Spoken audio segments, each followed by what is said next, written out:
there. Now, first of all, it's the same God, okay? God of Islam and God of the Old Testament. It's the same. Allah is the same as the God of the Old. It's the same. So hold that aside for the moment.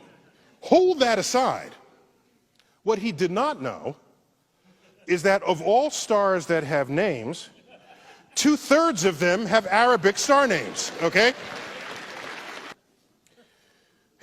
You know, here they go. I mean, it just goes on and on and on and on. Not all stars have names, but 2/3 of those that do have names have Arabic names. There we go. Okay? There they go. And you might say, well, how did this come to pass? Where did that come from? What was going on? Because if you think of the Middle East now, and it's not where you're not saying, hey, these are folks naming stars.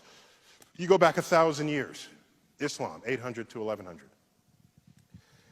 In that period, which is generally called the golden age of Islam, of Islamic science, golden age, true gold. There was no greater golden age in the history of the world before or after. When you look at the sum of advances that came out of that period in Baghdad, algebra was invented in that period. Algebra is itself an Arabic word. Algorithm is an Arabic word. Our numerals are Arabic numerals. You ever wonder why? You ever stop and think why they're called Arabic numerals? In that period, mathematics took great leaps and bounds. Agriculture, engineering, medicine, navigation. Star maps were made to assist navigation. Astrolabes were crafted. Then it all stopped. It ended. If you're a historian, typically you focus on history as marked by changes of kings and leaders and wars. That's the lens through which many historians look at the past.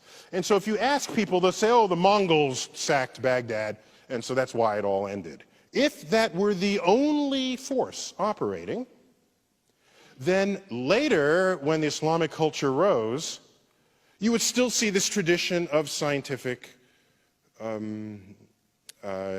innovation. But it has not recovered.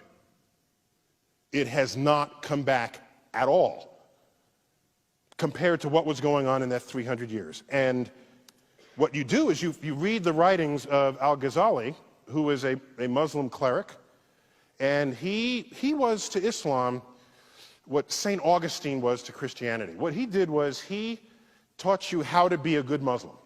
He taught you how to read the Quran and how to obey the commands, because back then people were just interpreting it for themselves. He came along, he was an academic scholar. He interpreted the Quran. He said, this is how you must do it. First had social influence, and then political and cultural influence, and basically his interpretation took over.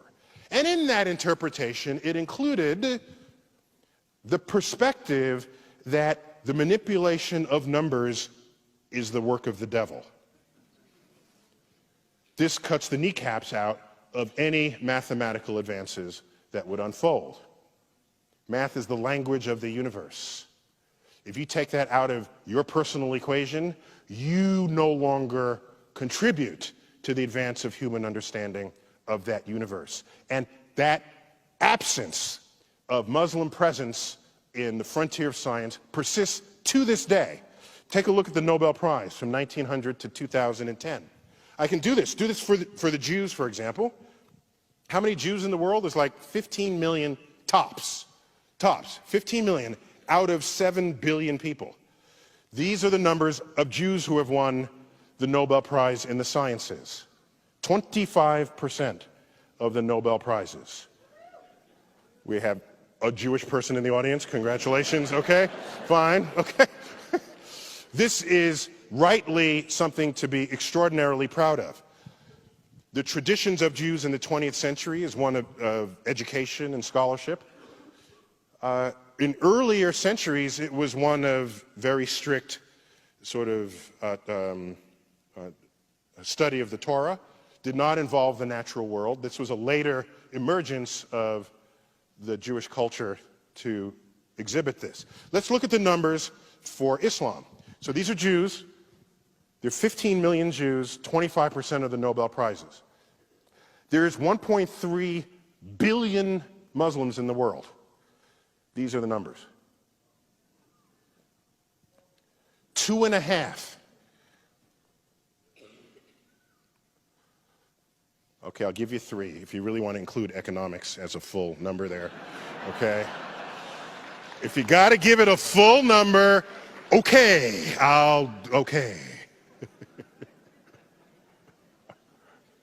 Now, for me, by the way, you can analyze this in any number of ways. There are 50 times the number of Nobel Prizes, 1/80th the population. There's 4,000 times the impact. I lose sleep at night with the question, how many secrets of the universe lay undiscovered, because 1.3 billion people who in an ancestral time would have participated in this enterprise and are now not. That's what I think of as a scientist. Whole populations.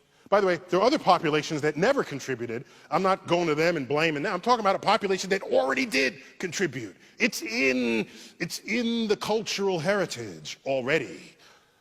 All we're asking is to resurrect it. It has not happened.